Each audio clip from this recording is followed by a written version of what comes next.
Okay, so over in Photoshop, in our layers palette here on the right hand side, you guys get to see that we already have a few groups here. So again, this is our before and this is the after. So again, that's what's coming up, before and after, showing you guys a color pop. For the rest here, again, that was raw conversion, then cleaning, skin retouching a little bit and some pop there, some skin fixes, some dodge and burn, and again, some adjustments and some final crop. So if you're part of our premium member subscription, you'll also get this whole PSD, which you can download again for free under your account. So if you want to get this whole PSD file, maybe be part of our premium subscription. So right away, let's get started with our color pop here.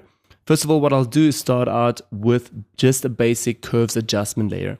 So I'll go to adjustments and select curves adjustment layer. And now I just want to flatten the image a little bit and also give it a bit of contrast. My first option here would be now to just set an anchor point right away on the line so that the natural and highlighted tones will not move too much. And now with the black tones, I'll just push this slightly down just to give it a bit of contrast. Okay.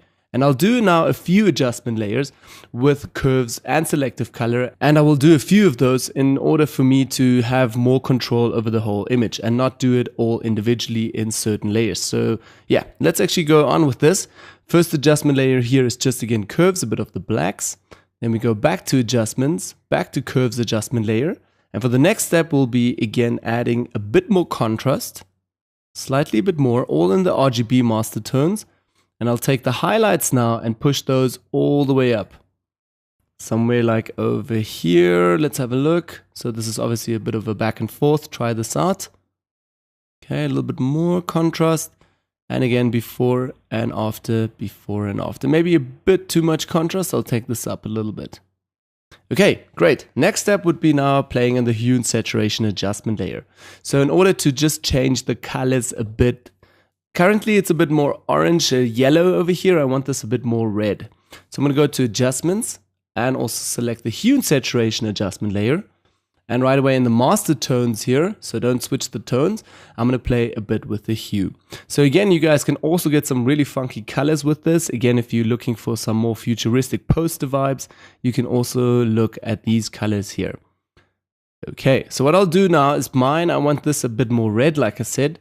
So I'll take this something like a minus 19, 18, minus 19 is actually good. Great, but I'll play now a little bit more with my saturation in order to just make this a bit more stronger. So let's push the saturation up all the way. Like a plus 20, 22, 21 is actually good enough. Let's have a look before and after, before and after. And remember again, you guys can always tweak these colors in order to get some really funky laser colors there. Great, so I'm going to switch this back to minus 19. And now I'm going to go over to actually selective color adjustment layers. And I'm going to work a little bit in the black tones and try to flatten them a little bit and add a bit of a funky twist to this. So let's go back to adjustments. We're going to go to selective color adjustment layers. And right away we are in the black tones. It will normally be in the reds. So switch this to black. And then I'm going to work right away with the cyan. Okay, so first of all, I'll also take the slider all the way to the left, to the right, see what kind of effects do I get, and then I decide again, okay, maybe just a little bit of some extra red spill there. Like a minus 3, that is actually fine for me.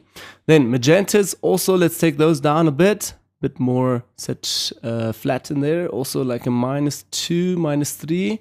I'm going to leave it with minus 2.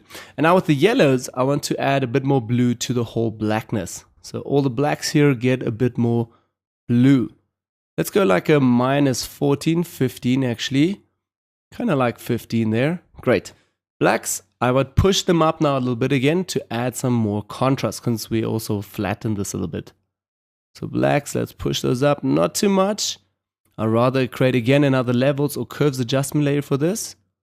Plus 3, I'm happy with that actually, plus 3. So again, before and after, before and after. Okay, so now let's head over to the levels adjustment layers. Go to adjustments, levels, sorry, that was curve. Let's delete again, adjustments, and we're gonna go over here to levels adjustment layer. Because I wanna take the whites now, the highlights, and just pop them a little bit more. So let's take the white sliders over here and move them over a little bit. I'm gonna add a bit more contrast.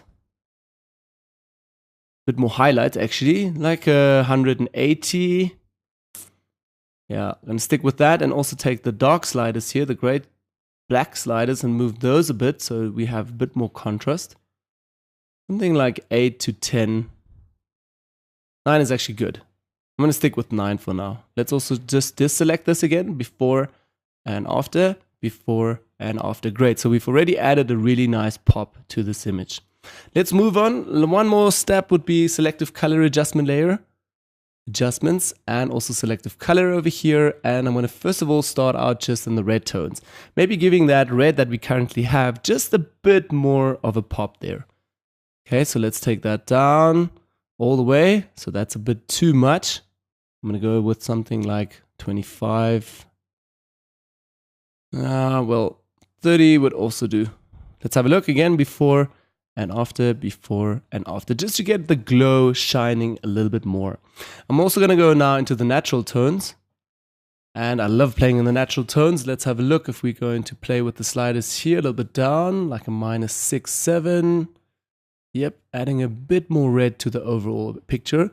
Let's have a look before and after, before and after. Great. I'm also going to take the magentas down slightly. Flatten that a little bit, and let's flatten it a little bit more. So I'm going to take the yellows up a little bit. +3 or 4. These are very slight adjustments, and obviously you can play with them, take them a bit to the stronger left side or right side. I want to add just a bit of contrast there. And then the blacks also down, flatten them a little bit. Okay, something like -10, 5. -5 actually is good enough. Before and after, before and after. Great. So now for the next step and final step, I think I'm going to go into the blacks and also tweak those slightly again, just to get the pop back on this image. So let's go back into the black sliders over here. And first of all, take the cyan down a bit, like a -11 or 12, -10. Magentas down. So I'm flattening this quite a lot now. Let's have a look. -1, yellow. No, wouldn't play too much with this right now. Let's leave it to 0. And the blacks again, also flatten those a little bit more. Okay, -2. This is just a test layer right now. The black sliders here. What I would do now as a final adjustment is just adding more contrast again with a levels adjustment layer. So let's go back to levels. Levels adjustment layer over here. And we'll take the highlights. Pop them a little bit more, like slightly 2 to 5. Adjusting that a little bit, and then also adding a bit more contrast here, just again with our black slider, black tones. Something like a +10 there. Okay, before and after. Great, let's take all of this and put this together in a group with Command G. Again, I'm working on a Mac. If you're a Windows person, please press Control when I say Command. Okay, I'm going to write here color and pop. Great, let's have a look again. That was our first adjustments here before, and now a second after. So again, I can now always fall back in